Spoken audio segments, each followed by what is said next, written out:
Yun guys 'no, maraming nagsasabi sa akin guys na paano daw ako nakapunta ng Canada 'no. So pero yun nga, lagi kong sinasabi na sa kanila na kung hindi dahil sa aking misis, hindi rin ako makakarating ng Canada. Which is pinagplanuhan naming mag-asawa ito way back 2018, 'yan. Pinagplanuhan namin 'yan. So yun 'no, i-share ko lang ang mga bagay-bagay about sa buhay ko 'no. Dati guys, yun nga, sa mga previous vlogs namin ng misis ko is nakwento ko na isa nga ako dating fisherman. Yan, I'm proud to be a fisherman when I was young, you know. Tapos nakapayuno tuloy ako. Tapos yun nga no, kung ano-ano na guys yung pinasok kong trabaho, nag-construction din ako, nag nag nag-pump attendant din ako sa Caltex dati, yan. Pagkagaling ko dati ng pangingisda, part-time naman ako sa Caltex para mura pa ang araw nun dati kasi dati ang araw namin 100 lang yun eh. Sa Caltex yun? Oh, Caltex yun dati. So 100 pesos per day yun. Ang extra ko nun dati. Which is 'di ba napakaliit no? Compared tapos yung mga bilihin pa is matataas na. Hindi mo na alam kung paano pagkakasyahin yung budget mo sa school, ganyan. Pero dati guys, medyo, yun nga, hindi ako masyadong humihingi din sa mama ko ng pambaon sa school kasi unang-una nag-extra ako pagka galing ko ng ng fishing yan. Tapos yun pag may benta pa ako sa isda, mas okay pa lalo. Nakakatulong pa sa nanay ko yan.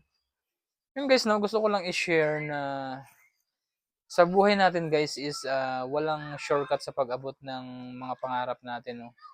Kami, inabot kami ng halos 3.5 years. Sa pag-aantay namin dito sa application namin going to Canada, no. So hindi naging madali yung journey namin before. Kasi unang-una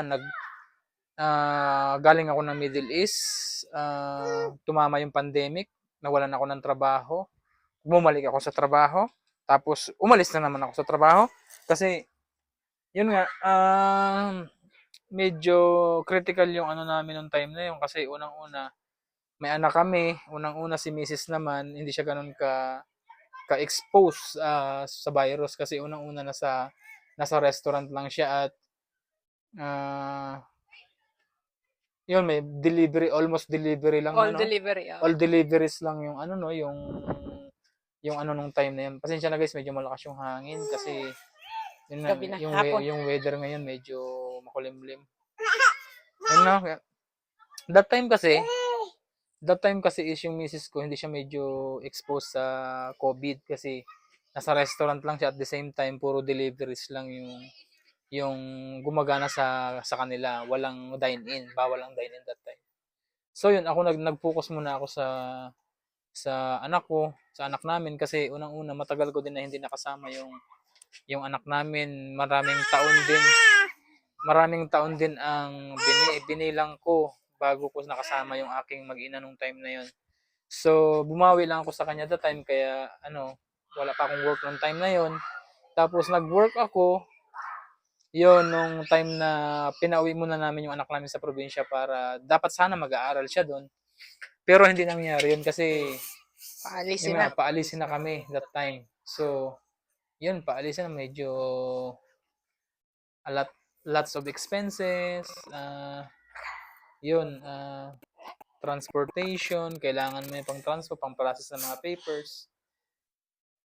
Hindi guys naging madali para sa amin na makarating agad kami ng Canada no. Kaya butas talaga ng sabi nga ni butas ng sinulid eh, hindi butas ng karayom eh. Butas ng sinulid eh. Sino nga rapper yun ah. Yun basta yun guys,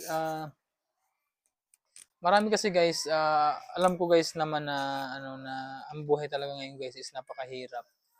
At marami ng desperate na mga kabataan ngayon na gusto rin nila mag-succeed sa buhay. Ako kasi guys before baka nga guys mas desperado pa ako sa inyo that time eh kasi marami na talaga ako ding platform na sinubukan, no? Ano na ako, nag-pyramiding na ako dati. Alam niyo ba guys yung pyramiding, kung ano yung pyramiding? Ano yun ma? Networking. Networking, yan. Nag-networking ako dati. So, hindi nag-work sa akin. Tapos, nag-networking na naman ako, hindi na naman nag-work. Alam niyo guys, sa sobrang desperado ko nang mag-succeed sa buhay, talaga yung, kasi dati nung, Mabilis daw yumaman pag... kasi dati, gusto ko sa age of 25 ko talaga, sa age of 25 ko talaga, gusto ko, succeed na ako, tapos meron na akong sariling bahay, kaya ko nang buhayin yung magiging pamilya ko nung time na yon. Sabi ko, frustrated ako guys, frustrated ako sa pang-araw-araw, no? So yun, hanggang sa na-meet ko nga itong aking asawa, si Mami.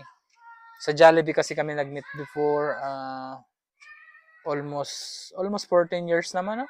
Ah, Almost 14 years na. Yan, yun, nakilala ko si Jollibee that time. Nagtrabaho ko kay Jollibee. At sa Jollibee, nang natapos yung kontra ko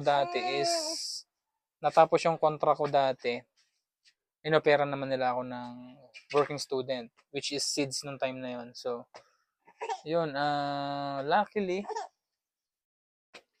yan, yung profession na yun, nagdala sa amin dito. Which is thankful for, you know, thankful kami for everything that we got in our career. Pero, marami kasi guys na mga kabataan ngayon guys is, pinapaira nila guys yung frustration, tapos yun syempre, pag frustrated ka, when you are frustrated, you got anxiety. Di ba ma? Magkaka-anxiety ka. Syempre, bata ka. Kalimitan kasi ngayon mga bata. Kabataan, medyo malapit sa suicidal, di ba? Mga suicide, di ba? Kasi, yun nga, frustrated sa buhay, gusto mag-succeed. Ang payo ko lang guys is, sa mga kabataan ngayon is, kung ano talaga yung gusto nyo, kung ano talaga yung mga bagay na nasa sa tingin nyo nagpapasaya sa inyo, at sa tingin yung kayang-kaya nyo at gustong-gusto nyo gawin sa buhay, yun yung gawin nyo. Hindi yung pag nakakita kayo ng isang tao is gusto nyo lang gayahin. Yung ganun, yung ay gagawin ko to kasi nasa ano din siya, gusto ko rin makapunta, mga ganyan. Kasi hindi kasi lahat ng bagay guys na gustuhin mo is magsusot talaga sa personality mo, sa pagkatao mo. Meron talagang buhay na nakalaan para sa bawat isa sa atin. Yan. Kagaya ko siguro dahil sinuwerte lang din ako na nakarating ako dito. Pero guys, no, kung sa tingin mo na may bagay ka na gusto mong gawin, anahin mo yun. Yun talaga yung pagpukusan mo, hindi yung pabago-bago kapag palit-palit ka ng isip kung ano yung gagawin mo sa buhay. Kasi guys, kaya nga sinabi, di ba, one at a time lang, hindi yung pinaghalo-halo mo na lahat yung decolor, pati yung puti, di ba? Hindi naman ganun, yung sinalang mo lahat sa washing, parang ganun guys eh. Hindi naman pwedeng all in one yun, kasi di ba? Paano kung yung isa doon ay sumawa doon sa puti, di ba?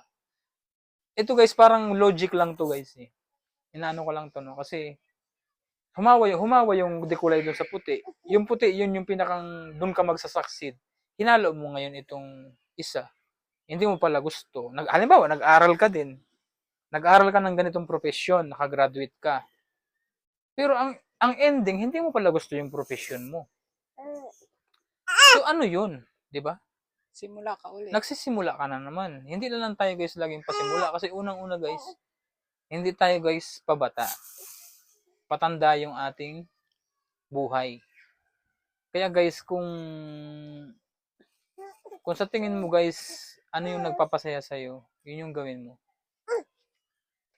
Kagaya ko dati, nangangarap lang ako. Ito guys, i-share ko sa inyo guys. Medyo masaya.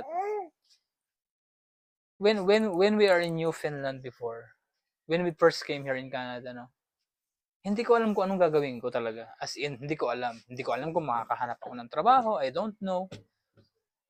Sa tingin ko sa sarili ko dati, kasi dati, ang tingin ko lang sa sarili ko, gamunggulong ang laki ko. Ang tingin ko sa sarili ko, gamunggulong. Totoo yun, totoo yun.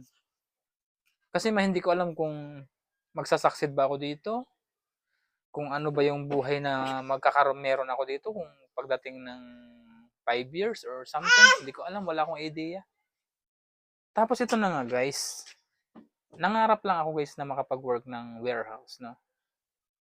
When we are in Newfoundland. Kasi guys talaga na, hindi ko alam guys sa Newfoundland kasi limited lang kasi guys sa Newfoundland yung mga warehouses, no?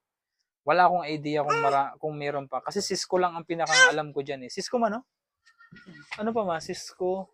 Ewan ko, hindi Ko na kasi alam hindi din yung masyadong iba. pamilyar. Tapos, yun Puro na nga guys. part-time lang dun eh. We decided to move in Alberta, no? Edmonton. Tapos yun guys, may namit kaming mga kakilala. Yan. Which is blessing in disguise, di ba guys? Yan kasi, may mga tao din talaga na magiging part ng succeed mo, mga ganun. May mga ganun kasi guys. Binigay daw ni Lord yun. There's a chance na may mga tao na magbigay sa'yo ng opportunity. Yan. Which is greenhub ko yun guys. Eh sabi ko nga guys, pinangarap ko lang yun guys dati na makapag-work ako ng warehouse, yung makapag-drive ako ng forklift, yun guys, ngayon nagagawa ko na guys. Kasi guys, pag pinangarap mo, dapat pag pinangarap mo at gusto mong higitan yung dati mong ginagawa, lumabas ka sa comfort zone mo. Hindi yung pinangarap mo siya, ayaw mo naman lumabas ng comfort zone mo. Wala yun guys. Wala yun. Hindi mo yun makukuha.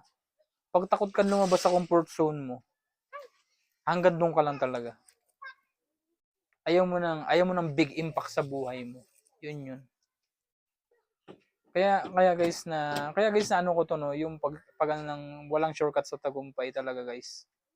Lahat ng bagay guys is pinaghihirapan at yun nga, may kasabihan nga tayo na every drop counts. Yan. Oo guys, hindi yung pag nangarap ka bukas, andyan na agad yung pinapangarap mo. Hindi guys. May proseso yun. May ano yan, kumbaga sa management may organizational chart yan. Di ba may organizational chart yan. Meron yung cycle bago mo makuha yung pangarap mo. Hindi yung pag nandyan na, yung iba na mo alam niyo ba guys kung anong ginagawa ng iba guys pagka desperado na guys, nagsusugal. Yun. Pag nagsugal, lahat ng pinaghirapan nila ipon, ubos. Back to zero ka na naman. Hindi mo na naman alam kung anong gagawin mo. Kasi desperado eh. Walang katiyakan yung buhay. Pero pagka yun talaga yung vision mo talaga is mag-succeed. Makuha mo yung gusto mong bagay, makukuha mo yun.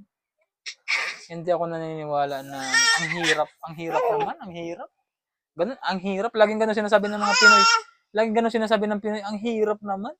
Ang tagal. Ang tagal naman. Ganun laging iniisip ng ibang mga Pilipino eh. Gusto agad nandyan, agad.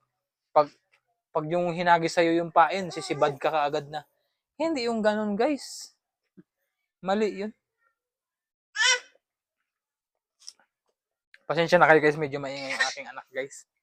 Masaya Kasi siya. masaya siya. Kasi kompleto kami ngayon sa bahay. Hi! So yun guys, no, lagi lang natin pakaisipin kung anong gusto natin sa buhay. Na?